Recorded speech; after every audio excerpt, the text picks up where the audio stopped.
आइए दोस्तों, अब हम शुरू करते हैं प्रश्नावली 6.1। तो काफ़ी ज़्यादा स्टूडेंट मांग कर रहे थे कि भैया त्रिभुज चैप्टर स्टार्ट कीजिए।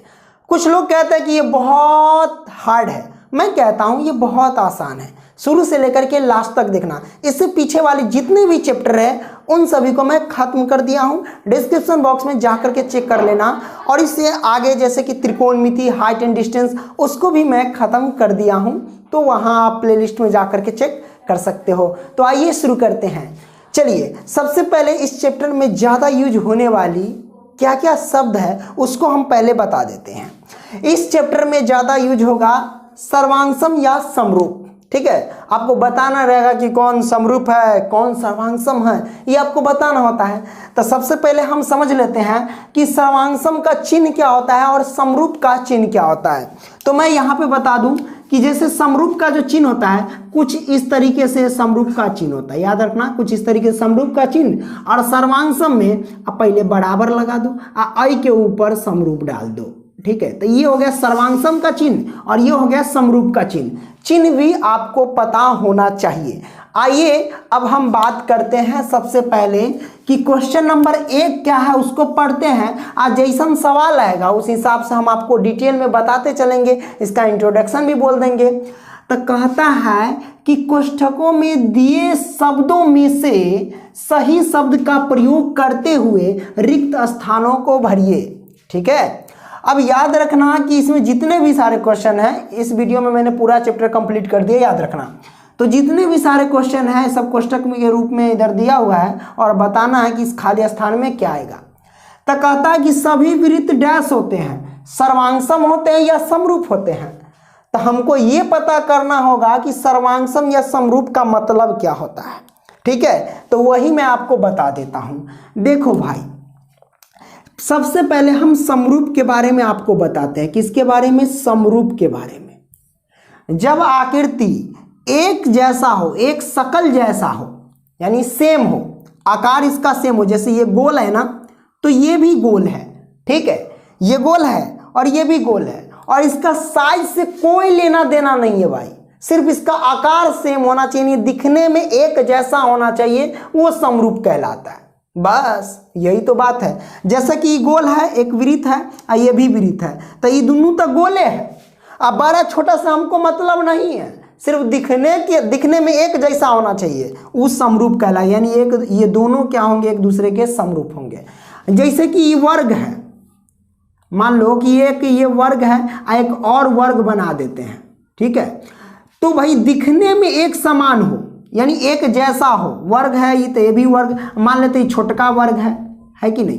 तो बड़का हो या छोटका उससे कोई मतलब नहीं, दिखने में एक समान हो कि ये वर्ग है तो ये भी वर्ग है, तो समझ जाना कि वो समरूप होंगे। यानी समरूप का डिफिनेशन आपने समझ गया कि जो दिखने में एक जैसा हो, हूबहू हो, वो क्या कहलाता है? समरूप कहलाता है। तो सभी वृत्त डैश होते हैं, सर्वांगसम होंगे या समरूप होंगे, तो कोई दिक्कत नहीं। पहले हमने तो समरूप समझ लिया, अब हम सर्वांगसम को समझ लेते हैं कि सर्वांगसम क्या होता है। कोई दिक्कत नहीं है, अब सर्वांगसम को हम समझिए लेते हैं। सर्वांगसम, सर्वांगसम कहता है कि जो चीज दिखने में एक जैसा हो उसका आकार भी उतना ही बड़ा हो। कहने का मतलब कि अगर कोई वृत्त 5 सेंटीमीटर त्रिज्या वाला वृत्त खींचा गया है तो दूसरा भी वृत्त 5 सेंटीमीटर त्रिज्या वाला होना चाहिए। मतलब दोनों, इसका आकार भी सेम होना चाहिए और इसका साइज भी सेम होना चाहिए, यानी दोनों सेम होना चाहिए। ठीक है, अगर एक लड्डू आधा किलो का है तो दूसरा को लड्डू आधा किलो का होगा, समझ रहे हैं? दोनों चीज उसका सेम होना चाहिए, तब कहलाएगा सर्वांगसम। ठीक है, सर्वांगसम आपने समझ लिया। ये नहीं कि ये बड़का है और ये छोटका हो जाएगा तो ये सर्वांगसम नहीं कहलाएगा। क्यों? क्योंकि सर्वांगसम यही कहता है कि अगर गोल है तो दूसरा का भी वृत्त गोले होना चाहिए और दोनों का साइज भी सेम होना चाहिए, तब ही वो सर्वांगसम कहलाएगा। मान लेते हैं ये दोनों सर्वांगसम होगा? नहीं होगा, लेकिन ये दोनों सेम रहेगा, गोल आकार साइज जो सेम रहेगा, तो वो सर्वांगसम कहलाएगा। मान लेते हैं एक वर्ग है, ठीक है, ये वर्ग है, एगो इतने बड़का एगो और वर्ग है, समझो इतना ही बड़ा, एक और वर्ग है, यानी दोनों का जो वर्ग है ना इसका साइज भी सेम होगा और आकार भी सेम होगा, तो वो क्या कहलाएगा भैया, सर्वांग सम। लेकिन जब ये वर्ग ई मान लो कि इतना बड़ा है, वो छोटा वर्ग रहेगा, तो ई सर्वांग सम कहलाएगा, कभी नहीं कहलाएगा, क्योंकि दिखने में तो एक जैसा है लेकिन इसका साइज एक जैसा नहीं है। तो कुल मिलाकर क्या सीखे कि सर्वांग सम वही कहलाता है जो दिखने भी एक जैसा हो और उसका साइज भी यानी सेम हो। समझ रहे हैं ना। तब भैया कहता है कि सभी वृत्त डैश होते हैं, सर्वांग सम होंगे, समरूप होंगे, तो भैया ये होगा समरूप। सभी वृत्त समरूप होते हैं, सर्वांग सम नहीं होते हैं सभी वृत्त। मान लेते हैं एगो इतना बड़ा, एगो छोटका बड़ा, एगो इतना बड़ा कर देगा, तो आप क्या करोगे, है ना। तो सबका तो है तो गोल है लेकिन साइज अलग अलग है, तो ये समरूप होंगे, सर्वांग सम नहीं। तो हमने समरूप में टिक मार दिया, तो आपने ये पहला क्वेश्चन समझ गया। ओके, और सर्वांगसम समरूप ये भी समझ गए।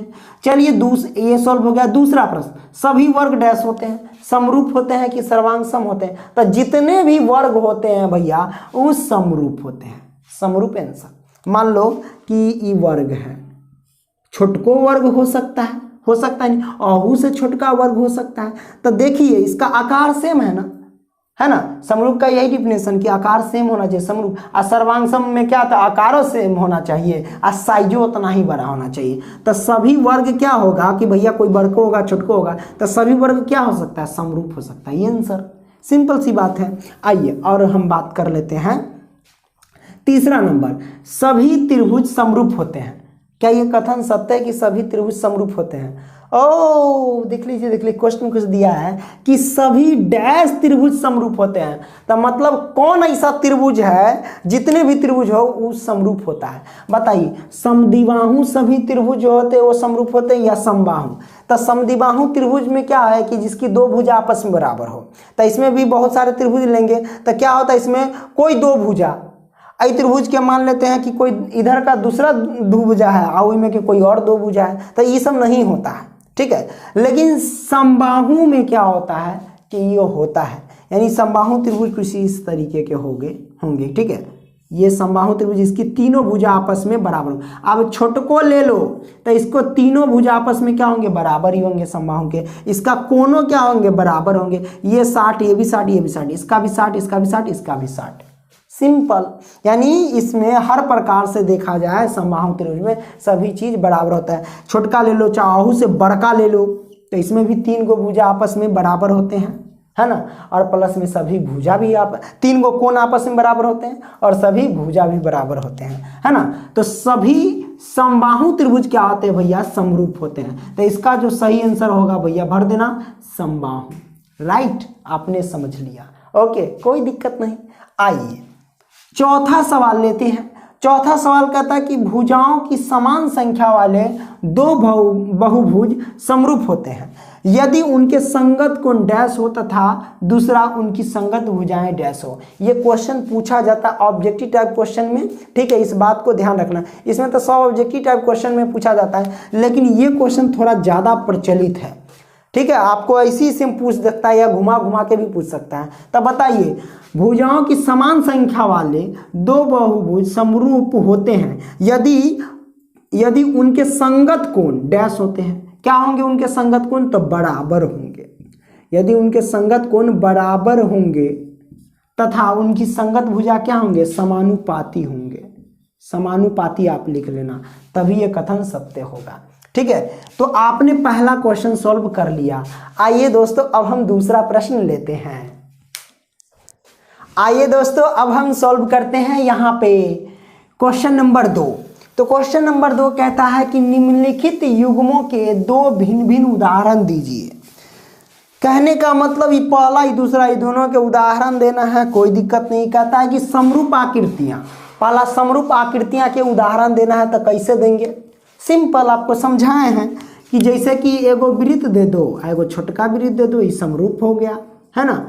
या फिर दूसरा उदाहरण दे दो कि एक वर्ग दे दो, है ना, और एगो छोटका वर्ग दे दो, ये समरूप हो गया, है कि नहीं। या फिर एक त्रिभुज दे दो भैया, एगो छोटको त्रिभुज दे दो, ये हो गया समरूप, या बड़का त्रिभुज दे दो, तो ये सब समरूप के उदाहरण हो गए।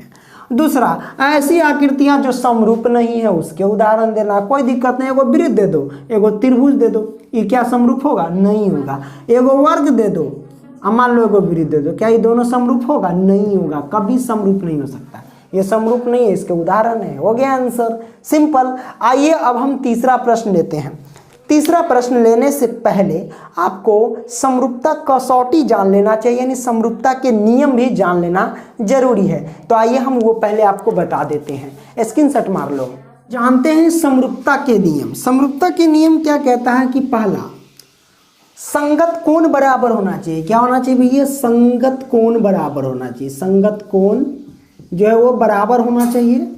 और दूसरा, संगत भुजाओं का अनुपात भी बराबर होना चाहिए। संगत भुजाओं का अनुपात भी बराबर होना चाहिए। ये क्या है? समरूपता के नियम है। आइए इसको समझने के लिए हम क्या करते हैं, चलते हैं क्वेश्चन नंबर 4 को लेकर के। संगत कोण का मतलब देखो, जैसे कि अगर दो त्रिभुज है, ठीक है, तो संगत कोण भी बराबर होने चाहिए, यानी ये कोण इस कोण के बराबर, ये कोण आपस में बराबर होना चाहिए। तो त्रिभुज में तो आप सबको पता है कि क्या है कि कोण तो बराबर होता है, ये 60 ये 60, ये भी 60 ये भी 60, सब 60 होता है। और इसकी भुजा भी अगर कहा जाए अगर सेम रहेगा तो भुजा भी इसकी बराबर होना चाहिए। अगर ये 5 ये भी 5, ये 6 ये भी 6, ये 7 ये भी 7, है ना। तो संगत कोण भी बराबर होना चाहिए और संगत भुजाओं का अनुपात भी बराबर होना चाहिए। तो समझ जाना कि वो समरूप कहलाएगा। तो समरूपता के यही नियम होते हैं, राइट। चलिए आइए एक और क्वेश्चन लेते हैं, क्वेश्चन नंबर 4, उससे हम समझते हैं। आइए दोस्तों, हमने गलती से आपको क्वेश्चन नंबर 4 बोल दिया, तीसरा नंबर है, इसी के साथ चैप्टर भी समाप्त हो जाता है। क्वेश्चन नंबर 3 में कहता कि बताइए कि निम्नलिखित चतुर्भुज समरूप है या नहीं।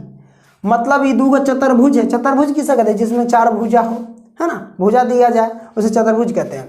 तो ये बताइए इसमें इस चतुर्भुज जो दिया गया है समरूप है या नहीं।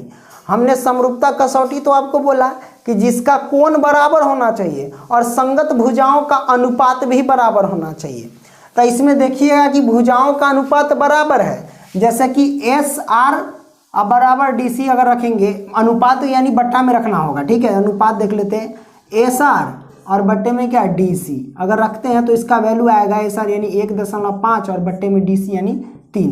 काटेंगे 1.5 दूना 3 यानी 1/2 आएगा। उसी तरीके से हम क्या करेंगे, SP है ना, SP और बट्टे में DA, ठीक है, DA यानी रखेंगे तो कितना होगा 1.5, इसका भी वैल्यू है, इसका वैल्यू कितना 3 है, रखेंगे तो 1/2। मतलब संगत भुजाओं का अनुपात क्या होगा, आपस में सब भुजा क्या होगा, आपस में बराबर आ जाएगा, 1/2। लेकिन संगत भुजा का अनुपात तो बराबर होगा, लेकिन ये बेचारा का कोण नहीं बराबर होगा। ये देख लो कोण किस तरीके से, ये कोण देखो किस तरीके से, ये तो देखने से ही पता चल रहा है कि इसका जो कोण है वो बराबर नहीं हो सकता है कि नहीं। तो भैया इसमें संगत कोण बराबर ही नहीं है, तो ये समरूप नहीं है। लिख देना कि भैया ये दिए गए चतुर्भुज समरूप नहीं है। आई होप कि ये क्वेश्चन समझ गए होंगे। वीडियो पसंद है तो लाइक करो और दोस्तों को भी शेयर करो। चलो अगले वीडियो में मिलते हैं, तब तक के लिए बाय।